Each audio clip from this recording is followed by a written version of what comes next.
This threat is real, but so is our resolve. Americans will not cower, we will prevail. We will defend our country, and we will defeat the evil, twisted ideology of the terrorists. I'm the only candidate in this race who has been part of the hard decisions to take terrorists off the battlefield. And I've laid out a comprehensive plan to meet the evolving nature of this threat and take the fight to ISIS everywhere they threaten us, including online. I'm grateful to have support and advice from a wide range of bipartisan national security leaders who've worked with both Democratic and Republican presidents. When we met together earlier this month in New York, one of the points they emphasized was the need to support state and local law enforcement who act as our first line of defense, making sure they have the resources, the training, and intelligence they need to effectively prevent and respond to terror attacks. And this weekend's events underscored how important that is. We should also launch an intelligence surge to help identify and thwart attacks before they can be carried out. We need to work more closely with Silicon Valley and other partners to counter terrorist propaganda and recruitment efforts online. And it is crucial that we continue to build up trust between law enforcement and Muslim American communities. In the Middle East, we have to smash ISIS's strongholds with an accelerated coalition air campaign, more support for Arab and Kurdish forces on the ground, and intense diplomatic efforts in Syria, Iraq, and across the region. Working closely with our allies and partners to keep us safe must be the top priority for our next Commander-in-Chief. Later today, I'll discuss the threat from terrorism with President Sisi of Egypt and other world leaders. Most of all, I want to say this to my fellow Americans. Let us be vigilant, but not afraid. We have faced threats before. If you see something or you hear something, report it immediately to local law enforcement authorities. I know we will meet this new danger with the same courage and vigilance. We choose resolve, not fear. We will not turn on each other or undermine our values. We'll stand together because we are stronger together in the face of this threat and every other challenge. I'd be glad to take some questions. The person of interest in this case is an Afghan immigrant, now a U.S. citizen. What do you say to voters who may see this as a reason to consider supporting Trump's approach to terror and immigration? Well, it is true that a suspect of interest has been identified, and we need to do everything we can to support law enforcement as they track him down to determine what role, if any, he played in these events. But let us remember, there are millions and millions of naturalized citizens in America from all over the world. There are millions of law-abiding, peaceful Muslim Americans. This is the kind of challenge that law enforcement can be and is prepared to address, namely going after anyone who would threaten the United States. So I am absolutely in favor of and have long been an advocate for tough vetting, for making sure that we don't let people into this country, and not just people who come here to settle, but we need a better visa system. Let's remember what happened on 9/11. These were not refugees who got into airplanes and attacked our city and our country. So let's not get diverted and distracted by the kind of campaign rhetoric we hear coming from the other side. This is a serious challenge. We are well equipped to meet it, and we can do so in keeping with smart law enforcement, good intelligence, and in concert with our values.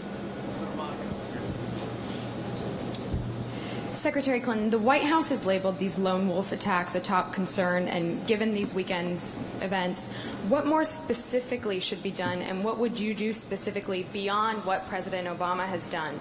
Is the current plan enough? Monica, I think that the lone wolf problem is one that we have to invest more time and more resources into combating. When I met with the distinguished group of national security experts, as I said, both Democratic and Republican administration experiences, they made a very strong point that the recruitment and radicalization that goes on online has to be much more vigorously intercepted and prevented. I have been saying this for quite some time, and I believe it's an important part of our strategy. The other point they made is that the recruiters for ISIS and these other terrorist groups look for people who online demonstrate the mental profile, the level of paranoia, the level of delusion, the level of disappointment that then is exploited by quite able terrorist recruiters. So we've got to do a much more intensive effort, and that's why I mentioned Silicon Valley in my remarks, not only to take down terrorist propaganda, but to do everything we can to intercept and prevent radicalization and recruitment. And I think we are at the beginning of that, but there's much more we need to do, and the government cannot do this without the close participation of tech companies and experts online who can give us the tools and lead us to those who are attempting to promote attacks like we've seen. Hi. Hey, Jennifer.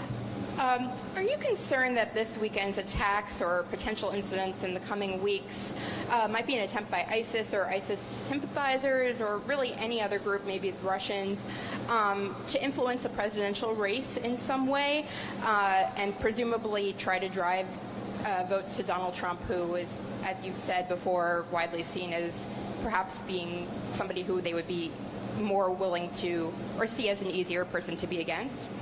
Well, Jennifer, I don't want to speculate, but here's what we know.